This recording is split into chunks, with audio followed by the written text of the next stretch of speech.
everybody! My name is Haley, and I love hunting for treasure and all things ancient. And I've discovered a very ancient flower! So, I've got a flower pot, some dirt, and some seeds. Let's get digging. These seeds are for a flower called King Solomon's seal.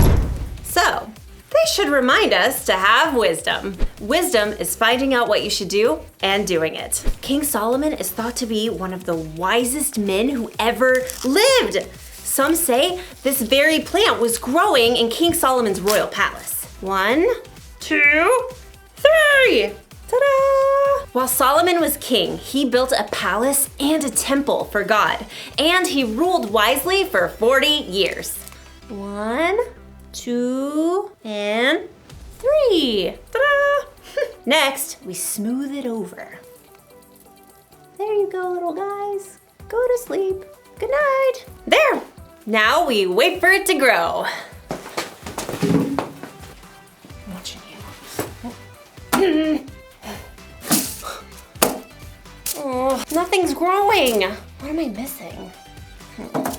Oh, Haley, how can I forget? Every seed needs water to grow.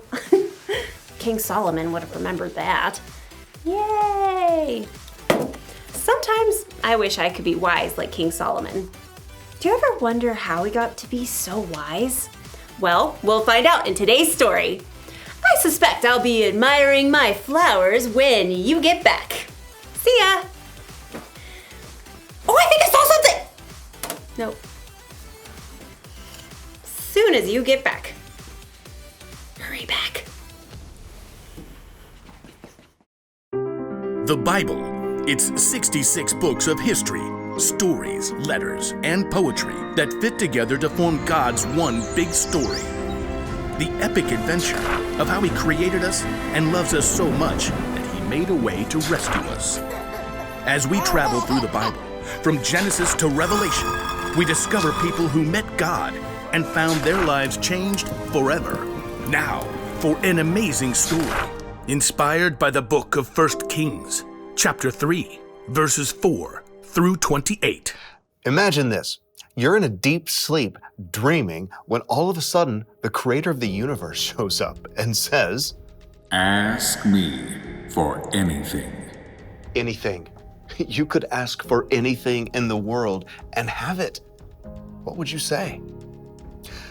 Perhaps you'd request an unlimited Amazon account where you could get whatever you want for free. Or perhaps you'd request a flying race car that could be dropped off at the moon or on the beach. Or you could ask to be the most popular kid in school forever.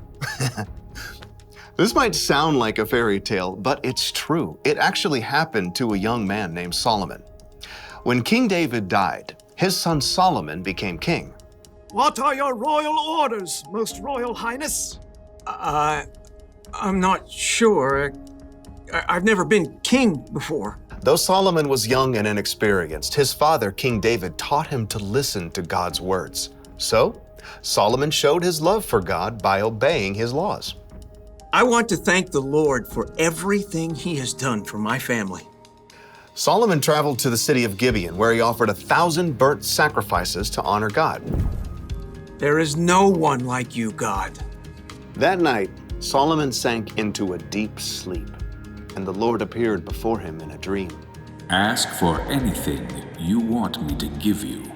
1,000 ideas must have exploded into Solomon's head. Gold, power, life forever. But instead, he said, Lord, you have made me a great king, but I'm only a little child. I don't know how to carry out my duties.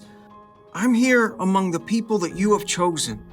They are a great nation, so give me a heart that understands. Then I can rule over your people. I can tell the difference between what is right and what is wrong.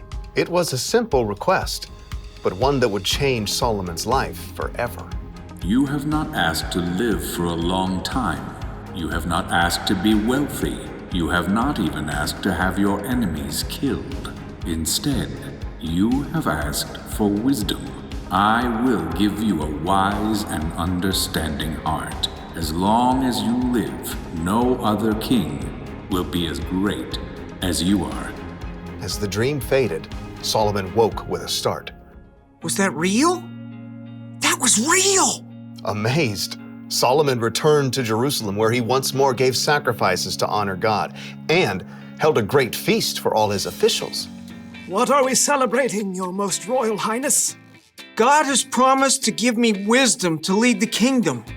How is that working out for you? Well, it was in a dream. Ah, I see. Perhaps Solomon wondered at first whether he really had received wisdom from God, but this was soon put to the test. Your Most Royal Highness, you must help the people solve their problems. I'll do my best, with God's help. First order of business, we have these two ladies here. State your business, please. My friend and I... Okay, so she's not my friend anymore. Speak for yourself. I'm trying to. We live in the same home, and we both had baby boys. But her baby died, and so she took my boy in the night, and now she says my baby is hers. See? That's not her baby. No way. This baby is my son. Is not. Is too. Ladies! Solomon turned to the first woman. You say my son is the living baby, but your friend says the baby is her son. That's a lie. Is not. Is too. God gave Solomon a wise idea. Bring me a sword. An official quickly brought the king's shining sword. Your royal sword, Your Royal Highness. Solomon studied the two women carefully. Excellent. Now, cut the baby in two parts. Give one half to the first woman and one half to the second. Solomon had no intention of harming the baby, but he knew this was the way to find the truth. No! Give her the baby. Don't kill him. Oh, whatever. Neither of us will get the baby. Solomon could instantly see which woman truly cared about the baby. Give the boy to the first woman here. She is his mother. Thank you. Oh, thank you. No fair. That was totally a trick. The baby was given to his true mother. All the Israelites heard about Solomon's decision and trusted that he would judge them fairly too. God made Solomon so wise that his understanding couldn't even be measured, like the sands on the seashore.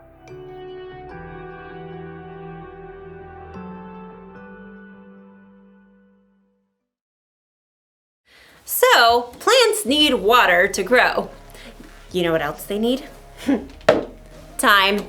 You can't just plant a seed and expect it to grow immediately.